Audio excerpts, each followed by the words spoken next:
Greetings, friends.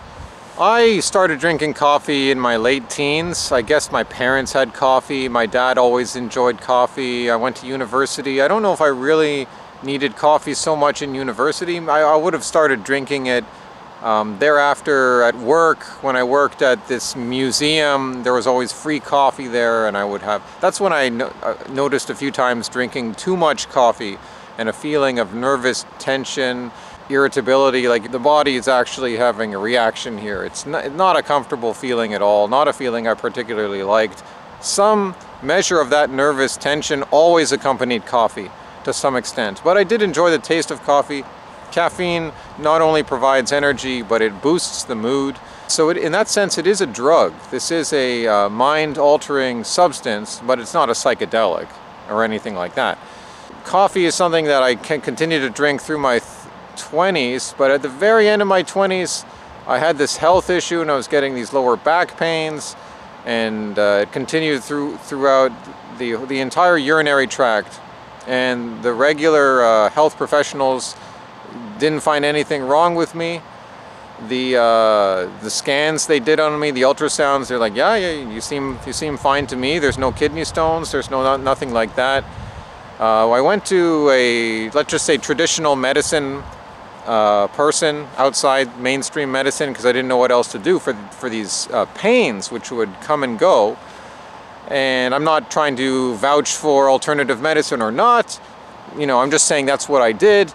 But he did provide me some useful insights that did help me, you know, regardless of making any statement as to alternative medicine, traditional medicine overall. In this case, he could see right away. He's like, yeah, your kidneys are weak.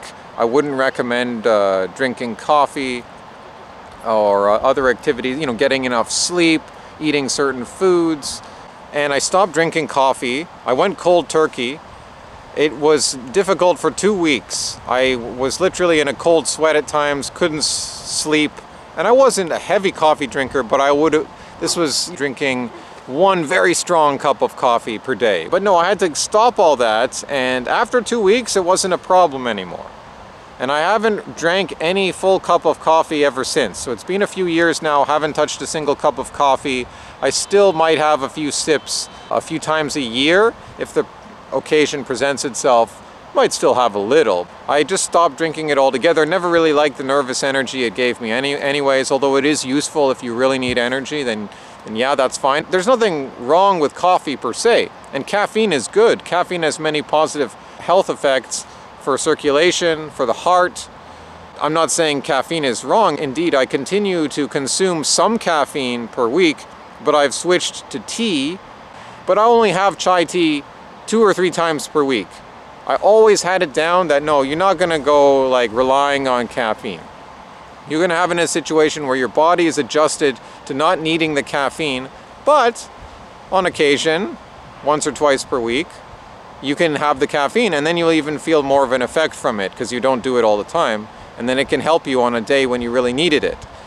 But generally, I go to bed around midnight and I get up at 6 in the morning, so I'm getting less than 6 hours of sleep per night. I tend to sleep pretty well because I'm tired from the day, and I seem to be able to function. I can't say that would be the case for everyone, but for me, at the age of 37, I can still function pretty well on 6 hours of sleep. I'm not saying I would love to get 8 hours of sleep every night. You don't really need to be asleep for 8 hours, but it'd be nice to have 8 hours to lounge on the bed, sleep if you need to sleep.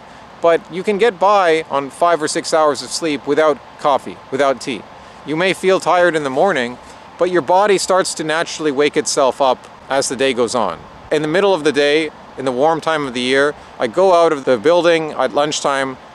Everyone thinks I'm leaving. I'm like, no, I'm coming back. But I go and I just lay on the grass for 20 minutes, 15 or 20 minutes, and that's great.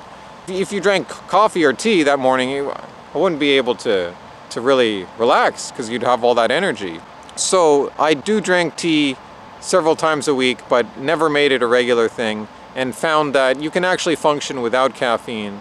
You do need to get enough sleep, of course. Everyone has their limits. Everyone has their natural barrier. You should probably be getting at least 6 hours. And if you just push through that initial shock of feeling so tired, a lot of the time your body does start to wake itself up. It's almost like an ascetic practice to see how you can just force yourself through being extremely tired, provided you're not putting yourself in any unsafe circumstances.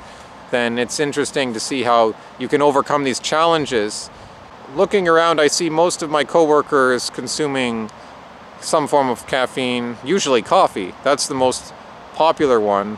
But coffee, it seems, is what the Americans took up after the Civil War, or through the American soldiers using coffee during the Civil War. The British took to tea historically because of their involvement in India. But we really don't need it. We don't need it to function, and other peoples in the world do not consume coffee and they can function just fine. When I was in Africa, it was unheard of where I was living to drink coffee. They didn't drink tea.